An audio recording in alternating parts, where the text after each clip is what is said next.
نے مسلم شریف لکھی ہے، فرماتے ہیں جب نیشا پور امام بخاری آئے تو اتنا بڑا استقبال ہوا کہ میں نے اتنا بڑا استقبال دیکھا نہیں کبھی۔ امام بخاری نے وہاں مدرسہ بنایا، ہزاروں طالب علم آنے لگے، لیکن ایک منہ دیکھ دیکھ کے بندہ تھک بھی تو جاتا ہے نا۔ شروع میں بڑے ذوق سے لوگ آتے ہیں، پھر انہیں کمزوریاں نظر آنی شروع ہو جاتی ہیں۔ بچے سالن نہیں کھاتے، 4 دن ایک ہی روز کھانا پڑے تو پھر آہستہ آہستہ فرینڈ پہ بیٹھنے والے اینڈ پہ بیٹھنے لگ جاتے ہیں، ماحول بدل جاتا ہے۔ امام بخاری کے خلاف سازشیں ہونے لگیں۔ میں کسی عام آدمی کی بات نہیں کر رہا، پھر کہتا ہوں اس بندے کی بات کر رہا ہوں جنہوں نے قرآن پاک کے بعد وہ کتاب لکھی جسے امت نے سب سے صحیح کتاب بیان کیا۔ امام بخاری کے خلاف لوگ اتنے ہوئے، بادشاہ کو جا کے شکایتیں لگائیں، اور بادشاہ نے کہا آج کے بعد کوئی بخاری کے مدرسے میں درس میں حدیث پڑھنے نہ جائے۔ امام مسلم کہتے ہیں اتنا بڑا استقبال بھی میں نے دیکھا، اتنا بڑا استقبال میں نے کبھی نہیں دیکھا، اور وہ حال بھی میں نے دیکھا کہ امام بخاری پڑھانے والے تھے اور میں اکیلا پڑھنے والا تھا۔ ساری عمر ہی آٹا گد ہے، لکھاں کیتے نہیں پیڑے، اب وقت آیا ہی تے محمد بخشا کوئی نہیں ہو بیٹھا نیڑے۔ کدھر گئے عشق کے دعوے، کدھر گئے وفا کے جذبے، کدھر گئے وہ غلامی کی باتیں، کہاں گئے وہ لوگ جنہوں نے کہا تھا کہ ساتھ جئیں گے ساتھ مریں گے، تا دم آخری وفا کریں گے۔ چلے جاتے ہیں لوگ، معیار بدل جاتا ہے، سوچ بدل جاتی ہے، کہانیاں بنا لیتے ہیں، ذہن بنا لیتے ہیں۔ امام بخاری نے نیشا پور چھوڑ کر ارادہ کیا کہ میں بخارا چلا جاؤں، اپنے شہر۔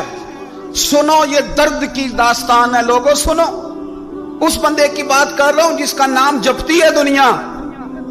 امام بخاری بخارا آئے، پھر بڑا استقبال ہوا، پھر بہت بڑا مدرسہ بن گیا۔ یہ وہ بندہ ہے جن کے بارے میں نبی پاک علیہ السلام فرماتے ہیں اسے میرا سلام کہنا۔ یہ وہ شخص ہے کہ شیخ ابو زید کہتے ہیں میں نے خواب دیکھی تو حضور نے فرمایا مجھے کب تک شافعی کی کتابیں پڑھتے رہو گے، میری کتاب کیوں نہیں پڑھتے؟ یا رسول اللہ صلی اللہ علیہ وسلم میں صدقے جاؤں، قربان جاؤں، میں لفظوں پہ وارد جاؤں، سونے آپ کی کتاب کون سی ہے؟ فرمایا بخاری شریف پڑھا کرو، وہ میری کتاب ہے۔ جن کی لکھی کتاب کو میرے محبوب کہے میری کتاب ہے۔ بخارے میں بڑا استقبال ہوا، لیکن پھر بخارے کے سربراہ نے کہا، سردار نے کہا، خالد بن زہلی جو امیر تھا بخارے کا، امام بخاری کا تو خیال تھا میں اپنے شہر آ گیا ہوں، اس نے کہا جی میرے بچے کو گھر آ کے پڑھایا کریں۔ آپ فرمانے لگے یہ نبی پاک کی حدیثیں ہیں، میں نے رسوا نہیں کر سکتا، جہاں سارے لوگ بیٹھتے ہیں تیرا بچہ بھی وہاں بیٹھے۔ لوگوں کو پتہ ہی نہیں لوگ کس طرح کی سازشیں کرتے ہیں۔ اس نے کہا جی ٹھیک ہے میں اپنا بچہ بھیج دوں گا، پر جس وقت میرا بچہ کلاس میں ہو اور کوئی بھی نہ ہو، اکیلا ہو میرا بچہ۔ امام بخاری فرمانے لگے اگر کوئی اور آ کے کہے کہ میں نے بھی حضور کی حدیث سنی ہے تو میں کیسے منع کروں؟ ساروں کے بیچ بیٹھ کے پڑھے، یہ حضور کے دین کا فیض ہے، یہ بڑا وسیع ہے، جو آئے گا ملے گا۔ اس نے آپ کے خلاف فتوے لینے شروع کر دیے۔ ہاں جانے کب مار دے کوئی مجھے کافر کر کے شہر کا شہر مسلمان بنا بیٹھا ہے۔ فتوے لینے شروع کر دیے، امام بخاری کے خلاف سازش ہوئی، حکم ہوا کہ بخاری تو بخارا چھوڑ جا، یعنی اپنے وطن سے نکل جا۔ اپنے وطن میں بے وطن ہو گئے امام بخاری، نیشا پور والوں نے نکالا تو بخارا آئے۔ اس نے حکم دیا تو امام بخاری بخارا سے نکلے، آنکھوں میں آنسو ہیں، لے سجنا اصل توڑ نہیں بائی، اساں جان دیتی رات تیرے۔ ارادہ کیا سمرقند جا کے ڈیرا لگاتا ہوں، حضور کی حدیثیں تو پڑھنی سننی ہے نا۔ یارو بڑی تکلیف میں آ جاتے ہیں کئی دفعہ دیندار لوگ، بڑی اپنے بھی کئی دفعہ اپنے بھی شکایت کر دیتے ہیں، اپنے بھی پیچھے پیچھے ہونے لگتے ہیں۔ اب یقین کریں کئی دفعہ دل کرتا ہے یار سارے باتیں کرتے تیری نہیں بنتی تھی، تو نہ کرتا۔ ایک عالم کہا کرتے تھے ایک دفعہ کہ کسی ماں کے بیٹے نے ماں کو تانا دے دیا تو ماں رو پڑی اور کہنے لگی پتر درانیاں کہنیاں تے بندہ سی، ننانا کہنیاں تے بندہ سی، تو تے میرا اپنا سا۔ اور یہ اپنے کئی دفعہ اس طرح کی بات کرتے ہیں کہ وہ کانوں سے ٹکرا کے نہیں گزرتی، وہ تیزاب کی طرح رک جاتی ہے، چھلنی ہو جاتا ہے وجود کے۔ یہ اس نے کہا ہے، اس نے، میرے اپنے نے۔ امام بخاری بخارا سے روتے ہوئے نکلے، سمرقند جاتا ہوں۔ پتہ چلا کہ سمرقند جانے سے پہلے ہی کچھ لوگ کہہ رہے ہیں جی دیکھو ان کے اپنوں نے نہیں رکھا، پتہ نہیں کیا حال ہے۔ امام بخاری رستے میں ایک چھوٹی سی بستی تھی خرتنگ، وہاں رک گئے۔ سنو یارو، پھر کہتا ہوں اس بندے کی بات سنا رہا ہوں جو اس امت کو سب سے قیمتی کتاب دے گیا۔ امام بخاری خرطنگ میں تھے، 62 سال عمر، سفید داڑھی، رو پڑے، اللہ میں نے ساری زندگی تیرے نبی کی حدیثیں جمع کی ہیں، اے میرے مالک تیری زمین بڑی وسیع ہے پر بخاری پر تنگ ہو گئی ہے، میرے اوپر رحم کر دے۔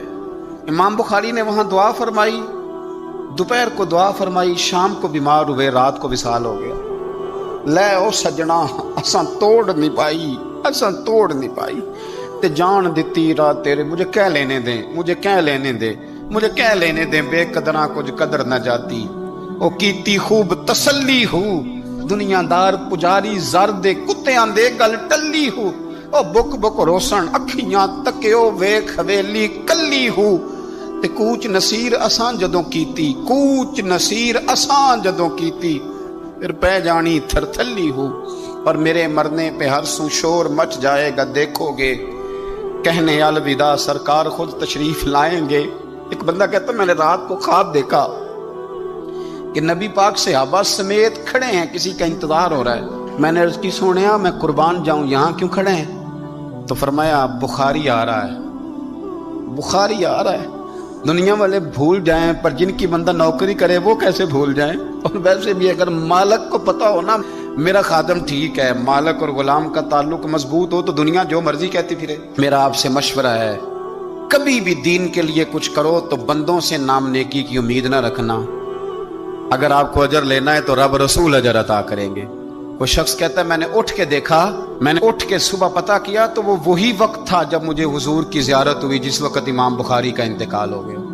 لوگوں نے آپ کو دفن کیا تو قبر کی مٹی سے خوشبو آنے لگی، لوگ تبرکن مٹی لے جانے لگے۔ سمرقند کے لوگ بارش نہیں ہوتی تھی، قحط پڑ گیا، سارے اکٹھے ہو کے امام بخاری کی قبر پہ گئے تو اللہ نے بارش عطا فرما۔